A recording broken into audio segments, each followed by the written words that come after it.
Empreza husi Brunuei Darussalam se apoia Timor-Leste, hodi hadia infraestrutura e laran.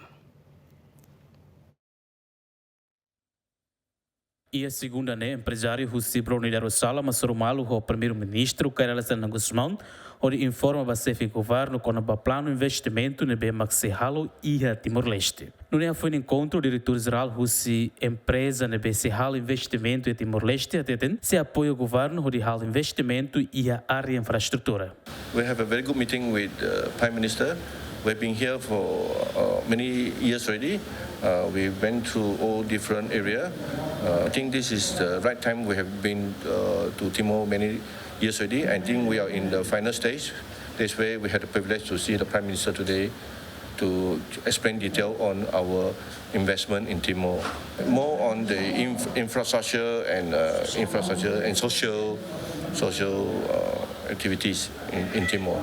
Ter plano empresa nesse halo investimento e o município Bocau no Manatuto. Adere Simão Ximenes, GMN.